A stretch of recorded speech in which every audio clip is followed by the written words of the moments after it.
Hello दोस्तों, ए to Z study में आपका स्वागत है। चलिए आज हम करने वाले GK GS mission 1000 plus question. ठीक है, जिसमें air force wise, Indian coast guard, डीवीजीडी यांत्रिकी, navy MR, double SR, double exam के लिए क्वेश्चन करेंगे। ठीक है, इससे पहले हमने 1 से 13 तक वीडियो कर दिया है। अगर आपने नहीं देखा है तो चैनल के प्लेलिस्ट में जाकर के इसको देख सकते हैं। ठीक है, और हाँ, आज हम करने वाले हैं 14 मतलब वीडियो का पार्ट 14, जिसमें 25 क्वेश्चन हो गए। इससे पहले हमने 13 पार्ट किया था, जिसमें 50 क्वेश्चन थे। ठीक है, अगर आपने नहीं देखा है तो चैनल के प्लेलिस्ट में इसको जाके देख सकते हैं। और चलिए शुरू करते हैं। लेकिन गाइस शुरू करने से पहले मैं एक चीज बताना चाहूंगा कि अभी आपके लिए अगर आप air force group X and air force group Y की प्रिपरेशन करना चाहते हो और चाहते हो सेल्फ स्टडी करें और सेल्फ प्रैक्टिस सेट करें, तो वाई के लिए आपको अग्रवाल एग्जाम के लिए एग्जाम कार्ड की तरफ से बहुत ही बेस्ट सा बुक है ये गाइस, कंप्लीट स्टडी गाइड है। कहने का मतलब इसमें कंप्लीट चैप्टर वाइज क्वेश्चन दिए गए हैं। मैथ के रगा का सेक्शन का भी पूरा मैथ, रीजनिंग, इंग्लिश का भी है, ठीक है, इवन जीके का भी है, करंट अफेयर भी है।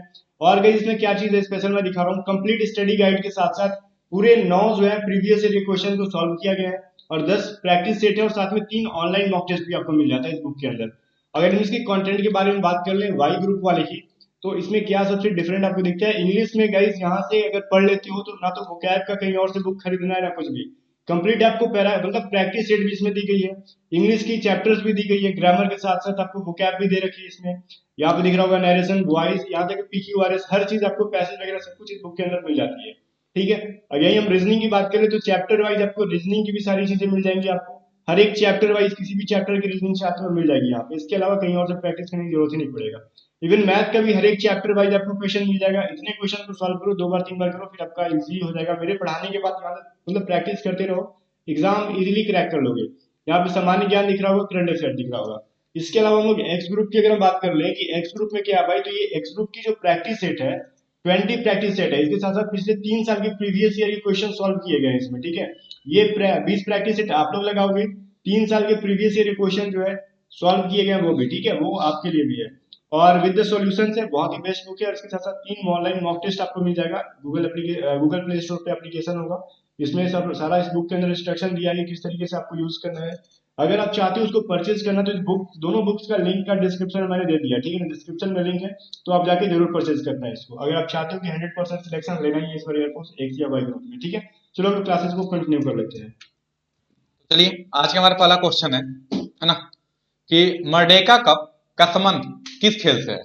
आपको बताना है कि मर्डेका कप का संबंध किस खेल से है। आप बताइए, आपके सामने आंसर है ना। देखिए, इसको अगर आपको मॉक टेस्ट लगाना है तो वीडियो को पास कर दीजिएगा और पास करके आप इसका मॉक टेस्ट लगाइए, और जिसका जितना ही मार्क्स आता है आप कमेंट में जरूर। देखिए, ये जो क्वेश्चन है, बहुत से बच्चों का कहना था कि सर थोड़ा क्वेश्चन का लेवल बढ़ाइए। ठीक है, तो देखिए ये क्वेश्चन जो है इसका लेवल बढ़ गया है ना। अगर आप इसमें से 25 क्वेश्चन है, अगर इसमें से आप 20 कर लेते हैं तो आपका सिलेक्शन पक्का।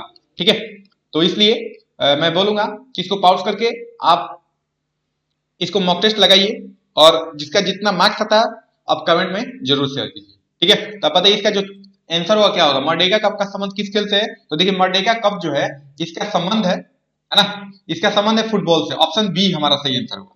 ठीक है, तो ऑप्शन बी है इसका सही आंसर। तो चलते हैं अगले क्वेश्चन तरफ। अगला क्वेश्चन है हमारा कि क्रिकेट में प्रत्येक स्टंप की जो लंबाई होती है कितनी होती है। इंच में बताना है आपको कि क्रिकेट के प्रत्येक स्टंप की जो लंबाई होती है वो कितनी होती है। ठीक है, ये जो होती है ये होती है हमारी कितनी, 28 इंच, यानी ऑप्शन ए हमारा सही आंसर हुआ। 28 इंच जो होती है क्रिकेट के स्टंप की लंबाई होती है। ठीक है, स्टंप।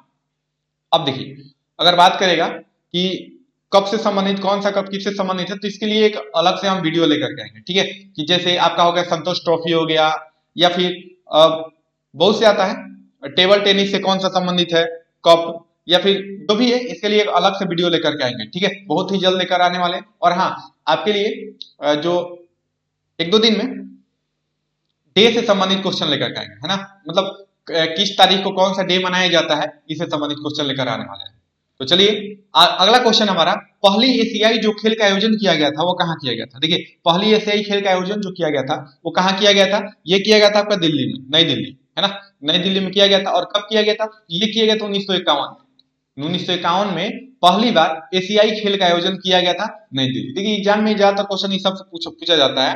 अब आगे चलते हैं, अगला क्वेश्चन हमारा, भारत में पहला वनडे मैच जो हुआ था, है ना, वनडे मैच जो हुआ था ये कहाँ हुआ था, फर्स्ट ओडीआई, इसे ओडीआई बोलते हैं, ठीक है। फर्स्ट वनडे मैच जो हुआ था ये कहाँ हुआ था आपको बताना है। देखिए ये जो हुआ था आपका, ये होता अहमदाबाद में, है ना, अहमदाबाद, ऑप्शन नंबर बी हमारा सही आंसर हुआ, ठीक है। अहमदाबाद में हुआ था फर्स्ट ओडीआई, यानी वनडे मैच हुआ था। अगर आपको यहाँ तक कोई दिक्कत है तो आप कमेंट में बता सकते हो। देखिए आपको ये क्वेश्चन बताना है कि ये जो वानखेड़े स्टेडियम है ना, ये कहाँ है, वानखेड़े स्टेडियम कहाँ है, और ईडन गार्डन जो स्टेडियम है ये कहाँ, आपको कमेंट में बताना है, ठीक है। तो चलते हैं अगले क्वेश्चन तरफ। अगला क्वेश्चन है हमारा क्वेश्चन नंबर 5, टू लाइफ्स, यानी टू लाइफ्स पुस्तक के लेखक किसने लिखा, यानी टू लाइफ जो पुस्तक है वो किसने लिखा था।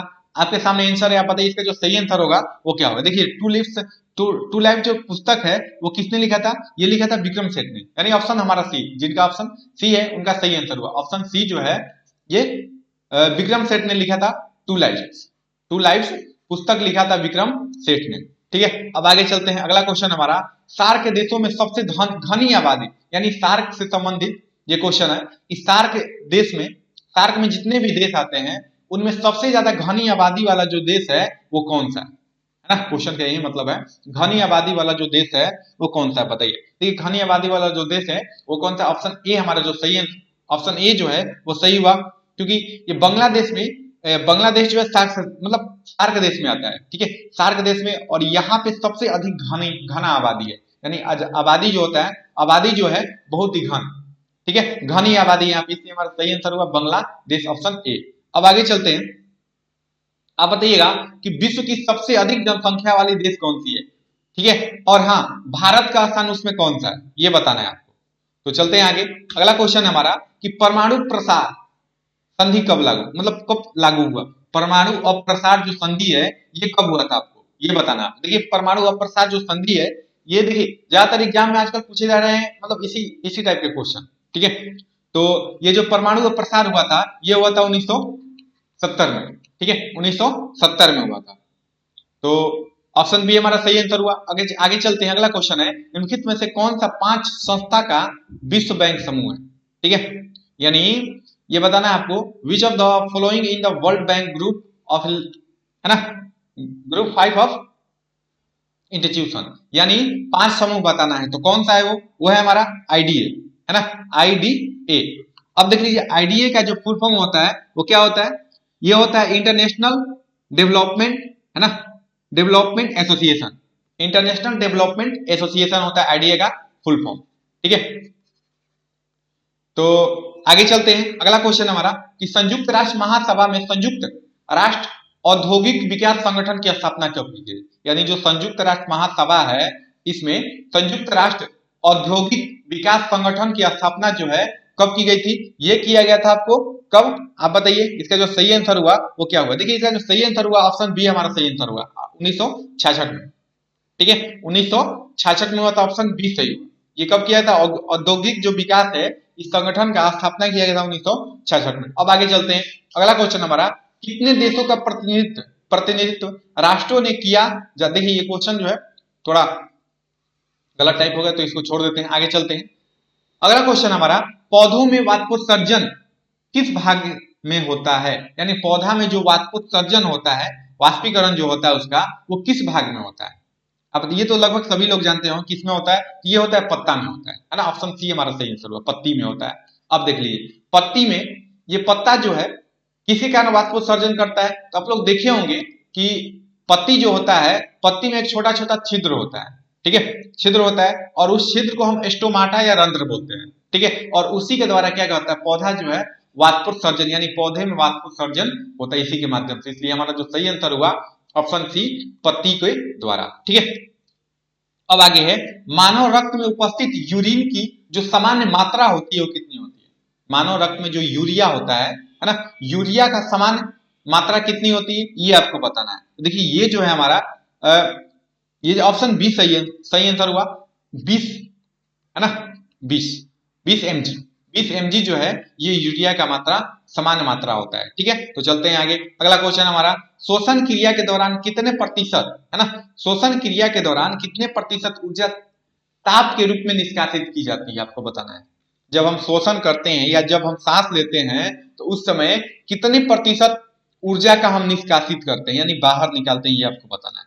ठीक है, अब बताइए इसका जो सही आंसर होगा क्या होगा। देखिए इसका जो सही आंसर होगा वो होगा 20%, है ना, ऑप्शन ए।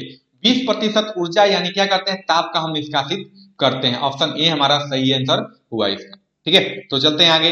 अगला क्वेश्चन है हमारा कि मनुष्य में वृक्क एवं तंत्र का भाग, मतलब मनुष्य में वृक्क एक तंत्र का भाग है जो किससे संबंधित है। ठीक है, वृक्क जो यानी जो किडनी है हमारा, ये एक तंत्र से संबंधित है ना, और ये किससे संबंधित है, ये तंत्र का एक भाग है जो संबंधित है, ये किससे, पोषण से, श्वसन से, उत्सर्जन से, कि परिवहन से, आप बताइए, है ना।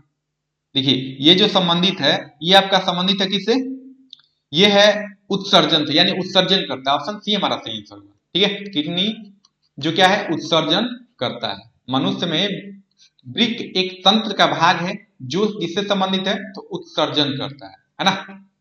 तो आगे चलते हैं, अगला क्वेश्चन हमारा कि पौधे में वायवीय यानी पौधे के वायवीय भागों में जल के निष्कर्ष की क्रिया क्या कहलाती है। ठीक है, तो ये क्या कहलाती है, ये कहलाती है आपको वाष्पोत्सर्जन, यानी ऑप्शन डी हमारा सही आंसर हुआ, वाष्पोत्सर्जन कहलाती है। ठीक है, वाष्पोत्सर्जन कहलाएगी। अब वाष्पोत्सर्जन क्या, ये हमने आपको पहले बता दिया है ना। अब आगे चलते हैं, अगला क्वेश्चन है लोहा को, है ना, लोहा को जिंक से लिपित करने की प्रक्रिया। ये तो बहुत बार क्वेश्चन जो है हमारे सेट में रिपीट हो गया है, तो ये हमको नहीं लग रहा है कि आपको बताने की जरूरत है। ऐसे इसका जो सही आंसर होगा वो क्या है, ऑप्शन बी, गैल्वेनीकरण, यानी या गैल्वेनाइजेशन होता है ना। ऑप्शन बी हमारा सही आंसर हुआ।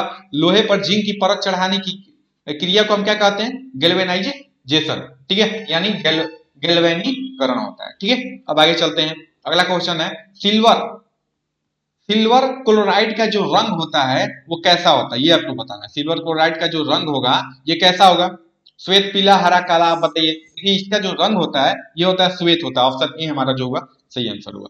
ठीक है, ए श्वेत, ऑप्शन ए जो हुआ सही आंसर हुआ श्वेत। ठीक है, आगे चलते हैं, जस्ता तथा तनु हाइड्रोक्लोरिक अम्ल की अभिक्रिया के फलस्वरूप निम्न में से कौन सा गैस बनता है। आपको बताना है कि कौन सा गैस बनता है, तो ये बनता है H2, यानी ऑप्शन सी हमारा जो हुआ सही आंसर हुआ, हाइड्रोजन गैस बनता है। ठीक है, H2। ठीक है, अब आगे चलते हैं, अगर आपको यहां तक कोई दिक्कत है तो आप कमेंट में आकर के पूछ सकते हैं। ठीक है, अगर आपने इसका पहले वाला पार्ट नहीं देखा है तो चैनल का प्लेलिस्ट में जाकर के इसको देख लीजिए, है ना। सारे वीडियो वहां पे उपलब्ध है, और इससे पहले भी हमने 1 से 22 तक वीडियो कराया है। अगर उसको भी आपने नहीं देखा है, वो भी आपके एग्जाम के लिए बहुत ही ज्यादा इंपॉर्टेंट है। अगर आप नहीं देखा है तो जाकर के सारे वीडियो को देख सकते हैं। ठीक है, प्लेलिस्ट में सारे वीडियो उपलब्ध है। अब आगे चलते हैं, अगला क्वेश्चन हमारा लिटमस, है ना, लिटमस विलियन जो बैगनी रंग का रंजक होता है ना, यह किस पदार्थ से बना होता है। लिटमस जो होता है किस पदार्थ से बना होता है, ये आपको बताना है। देखिए ये जो बना होता है किससे बना होता है, कवक, लीचेन, जिम्नोस्पर्म, इनमें से कोई नहीं, आपको बताना है। देखिए ये जो बना होता है किससे बना होगा, ये बना होगा लीचेन से, सॉरी, ये जो होता है लिटमस जो होता है किससे प्राप्त, लाइकेन होगा ये से, है ना, लाइकेन से प्राप्त होता है। लाइकेन से प्राप्त, लिटमस जो किससे प्राप्त होता है, लाइकेन से प्राप्त होता है। ठीक है, टाइप करने में गलत हो गया, लाइकेन से क्या होगा, लिटमस प्राप्त किया जाता है। ठीक है, अब आगे चलते हैं, अगला क्वेश्चन, निम्नलिखित में से कौन सूचक की तरह इस्तेमाल नहीं किया जा सकता, आपको बताना है। हल्दी, मेथिल ऑरेंज, है ना, फिनॉल फेथिलिन, या मूली, ये बताइए। ये तो सभी लोग जानते हैं, ये तो हल्दी का उपयोग करते हैं हम सूचक के रूप में, है ना, 8 क्लास से ही पढ़ते आ रहे हैं। मेथिल ऑरेंज क्या करते हैं, और फिनॉल फेथिनिल क्या करते हैं, ये भी करते हैं, लेकिन हम मूली का किसी सूचक के रूप में उपयोग नहीं करते। इसलिए हमारा जो सही आंसर होगा ऑप्शन नंबर डी होगा। ठीक है, और 19 का होगा बी, लाइकेन होगा। तो चलते हैं आगे, अगला क्वेश्चन हमारा कि प्रकाश की किरण गमन करती है किस माध्यम में, सीधी रेखा में, टेढ़ी रेखा में, कि किसी भी दिशा में, इनमें से कोई नहीं, आपको बताना है। देखिए प्रकाश की जो रेखा है, मतलब प्रकाश की जो किरण है वो किस रेखा में गमन करेगी, ये करती है क्या, ऑप्शन ए, सीधी रेखा में। देखिए प्रकाश मान लीजिए सूर्य का प्रकाश है ना, सूर्य का प्रकाश या किसी भी कोई भी प्रकाश या टॉर्च हम यहाँ पे जलाए हैं, है ना, टॉर्च जब जलाए हैं और यहाँ पे दीवार है, तो दीवार को तो ये पार नहीं कर सकती है, या फिर ऐसे मुड़ करके तो नहीं जा सकती है, तो ये जो होती है ये कभी भी गमन करेगी तो सीधी रेखा में ही गमन करती है। प्रकाश जो है हमेशा सीधी रेखा में गमन करती है, इसलिए हमारा जो सही आंसर हुआ वो हुआ ऑप्शन नंबर ए। आगे चलते हैं, अगला क्वेश्चन है प्रकाश का वेग न्यूनतम होता है कहाँ? प्रकाश का जो वेग होता है वो न्यूनतम कहाँ होगा आपको बताना है। यह है निर्वात में, जल में, वायु में कि कांच में, है ना? आप बताइए। ये जो होता है ये होता है कांच में। कांच में जो होता है प्रकाश की चाल न्यूनतम, यानी ऑप्शन डी हमारा जो हुआ सही आंसर हुआ। कांच में क्या होगी? न्यूनतम होगी। ठीक है, अब आगे चलते हैं। अगला क्वेश्चन है कि मोटर गाड़ी में चालक के सामने लगा दर्पण जो होता है वो कौन सा होता है ना? चालक के जो सामने दर्पण होता है वो कौन सा दर्पण होगा ये आपको बताना है। ठीक है, आप बताइए इसका जो सही आंसर होगा क्या होगा, आप इसको कमेंट में करके बताइएगा। ठीक है, ये तो हमने पहले भी बता चुका है कि चालक जो होता है, ऐसे मान लीजिए ये गाड़ी हो गया, है ना, कोई व्हीकल हो गया, और इसके सामने जो क्या होता है ना, इसके सामने क्या होता है?